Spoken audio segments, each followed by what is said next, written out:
La población chilena crece de manera interrumpida. Esto se debe a la presencia de una alta tasa de natalidad y a la disminución paulatina en la tasa de mortalidad, la que de todos modos se mantuvo alta por la elevada tasa de mortalidad infantil.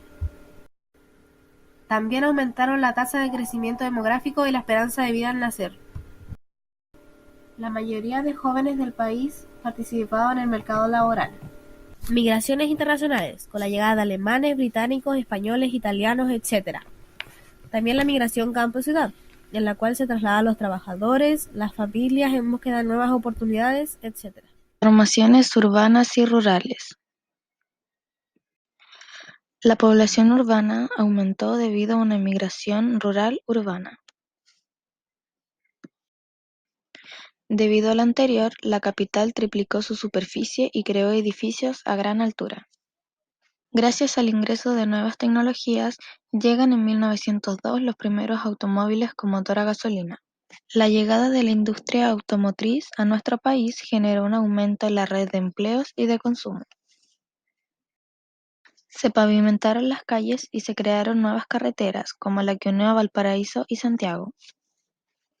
La electrificación del país fue concebida como un indicador de progreso, por lo que puso énfasis en electrificar gran parte del país. Endesa se hace cargo y en 1943 el Estado implementó un plan de electrificación nacional. Se dio agua potable en forma permanente a una parte de la población y en 1931 se creó la Dirección General de Aguas y Alcantarillado. Educación y escolarización en Chile, siglo XX. Expansión de la educación primaria y secundaria. Para el año 1907, la tasa de analfabetismo en Chile llegaba al 60% de la población, pero gracias a diversos cambios, este porcentaje bajó considerablemente. Así como la Ley de Instrucción Primaria, la cual garantizaba gratuidad de enseñanza. Luego, el Congreso aprobó la Ley de Instrucción Primaria Obligatoria, la cual, además de gratuita, era indeclinable. ¿Y la educación secundaria? Este proceso fue mucho más lento, debido a que los centros educativos secundarios eran escasos, y los jóvenes solían incorporarse tempranamente al mercado laboral. Pero esto a lo largo de los años fue cambiando y la educación secundaria a los jóvenes se ampliaba cada vez más. La Constitución de 1925 puso la educación como una atención preferente del Estado. Así se creó el Ministerio de Educación Pública. Otras de las modificaciones fue la actualización del sistema pedagógico, en el cual el nivel primario daba origen a las escuelas experimentales y en el secundario a los liceos renovados. Los docentes criticaban el enciclopedismo y la inadecuación de los programas educativos a la realidad nacional, y se llevó a cabo una reforma que se centró en la formación de recursos humanos. Durante la administración de Pedro Aguirre Cerda se sumó la defensa de la raza y aprovechamiento de las horas libres, uno de los primeros organismos encargados del deporte y fomentar la vida sana a nivel nacional. Profesores y profesoras se formaban en la Escuela Normal de Preceptores, mientras que los secundarios lo hacían en el Instituto Pedagógico. El 80% de los docentes eran servidores públicos, pero la relación con el Estado era tensa. Lucharon contra el proyecto de Estado docente, por diversas razones, entre ellas el inadecuado contexto social, malas condiciones laborales y la remuneración, entre otras.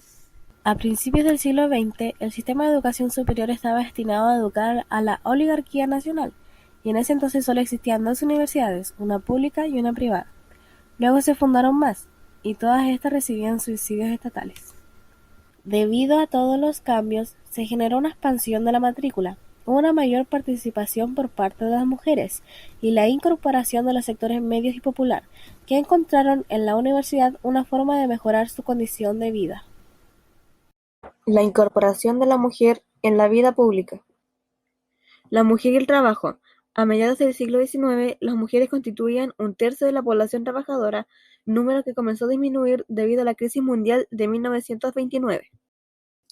Sin embargo, la participación femenina tras el colapso económico aumentó en la década de 1950, la cual alcanzó un cuarto de la población económicamente activa. La educación para la mujer solo alcanzaba la básica, ya que para la enseñanza media y superior la mujer se encontró con muchas resistencias, como las labores domésticas. Pero el presidente Riesco hizo un esfuerzo y amplió la educación técnica para las mujeres, para que la mujer fuera una destacada profesional.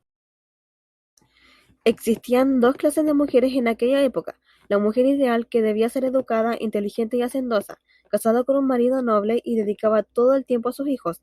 Y por otra parte está la solterona, que era la señorita fracasada tratada con desdén por los demás. La moda influyó en la revolución femenina como símbolo de libertad. Se implementó el maquillaje, salones de belleza, la minifalda y fumar tabaco.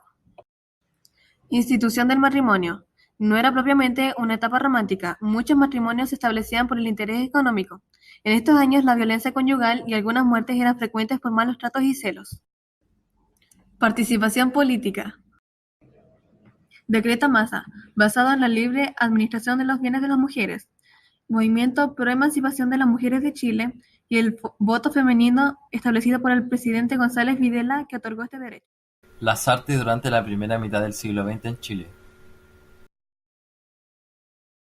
La arquitectura y las artes plásticas. En las artes plásticas surgieron intentos de renovación. Se tiende a crear obras monumentales. La música y el teatro. En esta misma década se funda la revista musical chilena. Siglo XX surgieron primeros dramaturgos y compañías teatrales. En el 1917 se funda la Sociedad Bosch. La pintura. Muchos de ellos viajaron a Europa y se vieron influenciados por distintos movimientos de vanguardia. Algunos pintores comenzaron a criticar el estancamiento institucional y la época de renovación artística. Las letras en el despertar del siglo XX en Chile. 1942, ley que estableció el Premio Nacional de la Literatura. Cambios sociales en el país inciden en el surgimiento de nuevas corrientes. Fama de la lira popular del 1860 hasta el 1930. Mistral. Destacan temas como la niñez, la mujer y la política educacional. Nació en el 1889 en Vicuña. Su nombre real era Lucila Godoy Alcayaga. Falleció en el 1957. Vicente Huidobro. Sus obras se concentraron en la poesía. Se centró en la crítica a las instituciones del élite y el poder. Creó y fundó su propia corriente literaria, el creacionismo. Nació en el 1893 en Santiago y falleció en el 1948. El desarrollo y origen de la prensa escrita moderna.